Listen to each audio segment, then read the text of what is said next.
Le 26 mai dernier s'est déroulée la fête des voisins, qui, comme son nom l'indique, nous oblige à nous entendre avec des gens détestables sous prétexte que nous vivons à côté d'eux. Dans un monde parfait, cela peut sembler beau, mais nous vivons en France. Nous avons donc suivi, pour démontrer cela, deux familles qui vivent l'une à côté de l'autre et dont les rapports sont ceux habituellement observés entre voisins. Tendus. C'est ici que vivent les familles Ratouille et Beautrou.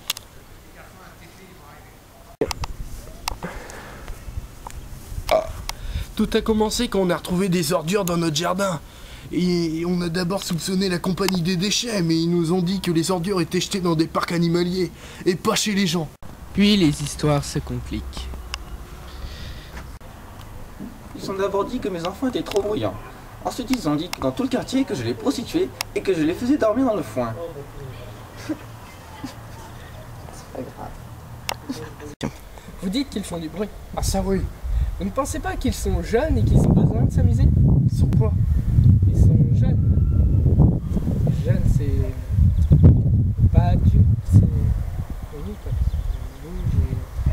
Monsieur Ratouille, vous êtes sur mon terrain! Qu'est-ce qu'elle vient encore me faire chier, c'est la vieille! Monsieur Beautrou, vous avez quand même jeté vos ordures dans le jardin de Monsieur Ratouille. Oui, mais c'est quand même après avoir appris ce qu'il voulait faire avec notre fille de 5 ans. Et de quoi s'agit-il? Je ne peux pas le dire. Monsieur Ratouille, quelle est cette histoire au sujet de la fillette de 5 ans? Je vois pas ce que vous voulez dire. Vous êtes sûr? Monsieur Ratouille, vous êtes encore sur mon terrain! Oh, elle me gonfle celle-là!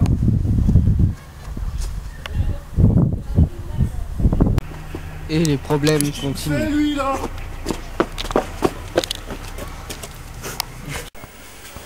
Tiens, je suis sûr qu'elle va encore faire un sale coup.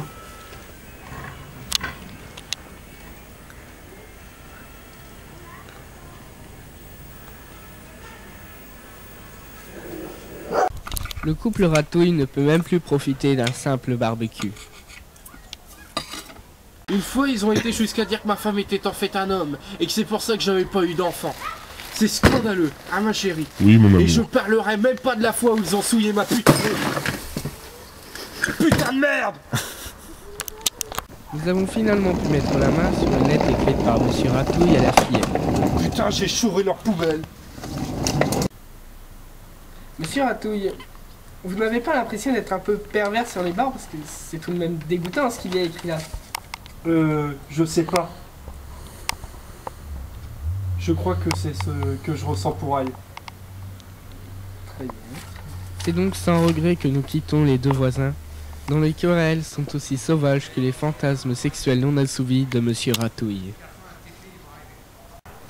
Et vous, envoyez-vous des lettres à des enfants de 5 ans? Merci de m'avoir suivi, et à bientôt.